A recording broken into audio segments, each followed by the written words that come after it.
Emmanuel Macron ne veut pas d'une dissolution. Il ne veut pas d'un 49.3 sur le texte ô combien important, immigration, qui touche aussi à la sécurité des Français. Elisabeth Borne poursuit en ce moment même les négociations avec les LR. Bruno Le Maire dit ce matin qu'il faut en revenir au texte durci tel que sorti du Sénat. Très sincèrement, pour ceux qui nous regardent ce matin sur CNews, ceux qui nous écoutent sur Europe 1, quelle image est donnée en ce moment ? La pagaille. La pagaille. La pagaille, moi, ce que je crains, c'est que je ne veux pas mettre tous les parlementaires et tous les ministres dans le même sac, parce que ça fait d'une démagogie. Mais vu de l'extérieur, enfin, attendez, personne ne comprend plus rien.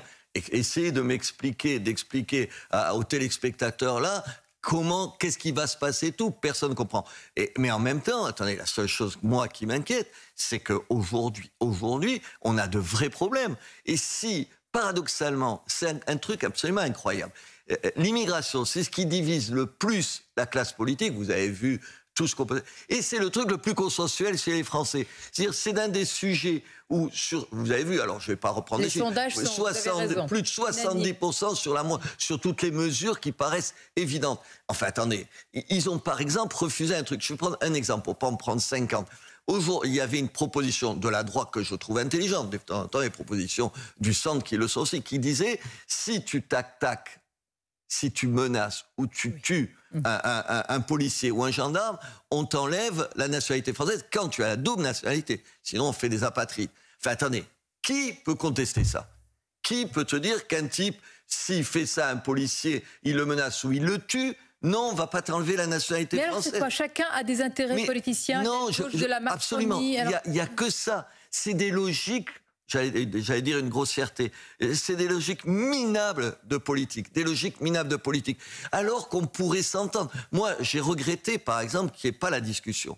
Je pense que c'est un tort qu'il n'y ait pas la discussion pendant 15 jours. Parce que ce texte, il est ce qu'il est. Il y a plein de choses qui manquent dans ce texte. De quel texte on parle, Robert ? Non, le texte qui est... Non, alors je dis le texte qui est sorti... sorti du Sénat ou le texte détricoté par la Commission des lois ? Le texte sorti du Sénat, moi, il m'allait très bien. Le texte détricoté,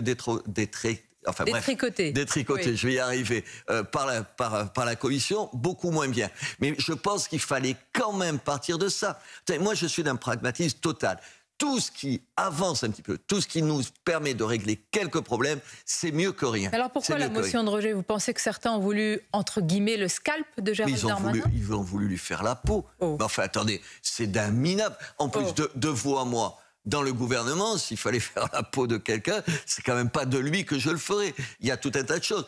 C'est sa majorité qui s'est le plus mal comportée, plus que lui. Mais lui aussi, enfin, la veille, il traite les Républicains, il règle des comptes. Je l'avais le matin même, et je lui demande, je lui dis, est-ce que vous préparez dès cet après-midi à ce que tout soit terminé avant même le début ? Il ne semblait pas, il était fébrile, mais il ne semblait pas y croire et pointer la responsabilité sur les LR, Robert Ménard, en disant quand même que si le texte ne passait pas, certains députés seraient responsables de potentiels actes criminels de délinquants qui ne pourraient pas expulser avec la loi. Est-ce qu'on peut dire ça à un parlementaire ? Non, on ne peut pas dire ça. Ils sont d'un côté, il y a un certain nombre à droite qui voulaient lui faire la peau, ils n'y sont pas arrivés, mais enfin ils ont pensé, et de l'autre côté, alors lui il l'est un peu, mais alors vous avez une majorité d'une arrogance.